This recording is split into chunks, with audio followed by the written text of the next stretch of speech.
Guys, Team Moon's here. Today we got Christian Davis. He's going to show you his Cyber Nekroz deck. And take it away, buddy. Alright then.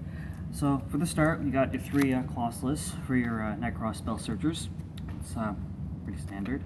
I run the three Gungnir because when I have my stuff on the field, it's good for keeping it alive, and also when it is on the field, I can just pop stuff during his turn. I run the two Decisive Armor because attack gain during the damage step is really hard to get around, plus banishing your opponent's stuff after on your own turn is pretty good.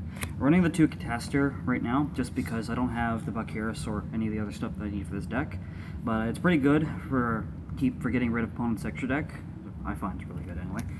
Running the one Unicorn, running the one Trishula as well. Well, the one Unicorn because it's at 1, still really busted.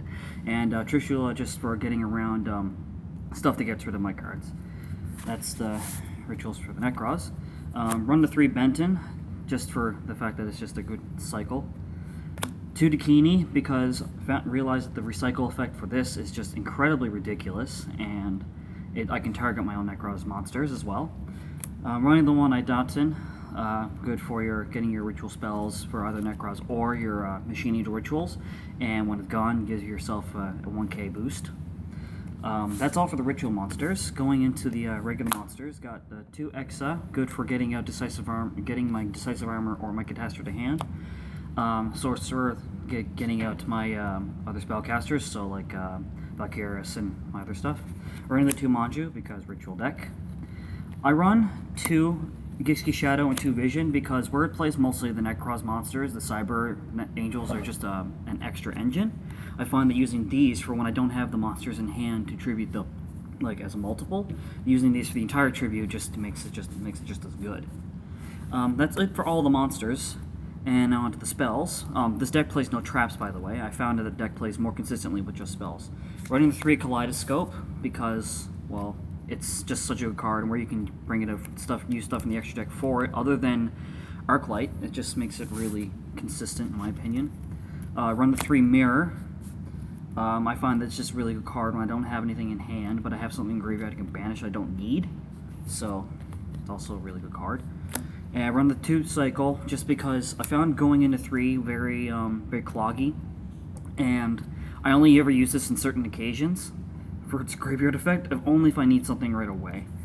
And I play the 3 Machine Ritual because, well, aside from the fact that I can recycle it with Dakini and I can search it out with my other cards, I find that in the graveyard, if I have more than one in the graveyard where I can banish it and stop anything from being destroyed, it's really helpful. And I play the 1 Preparation of Rites. That's kind of standard. Now for the extra deck. This extra deck is just based off my preference and what I've learned from how this deck plays in my own opinion. Play the 1 Tatsunoko. It's good for if I want to bring on Clausolus for its field effect, which I find is really underused. Play the 2 Herald of Arclight. It's a pretty standard thing for the Nekroz, for every Nekroz build, so I just played the 2. Frozen Fitzgerald for fodder. Just the Gravity Warrior for fodder. Most of these extra deck cards, most of the synchros are just fodder for stuff like Kaleidoscope. Going into, I have a couple Exceed monsters as well. I play a Nightmare Shark because I can go into it with Clausolus and whatnot, and it's a really good 2k beater for water types. Play Ragna Zero. I got quite a number of level 4s in this deck, so I found that it would be really useful if I ever had to run into something that gives attack boosts, other than myself. Play the Bahamut Shark because I find it's a really good water deck card, and it gives me plays for Nightmare Shark. And Ab-Zero because if I want to get around stuff in the graveyard, then I don't have to worry about that. A lot of this stuff is just based off of preference, based on what I have learned for the deck as a whole, and the way it plays just a lot more fun that way. So yeah, this is Christian from Team Moons.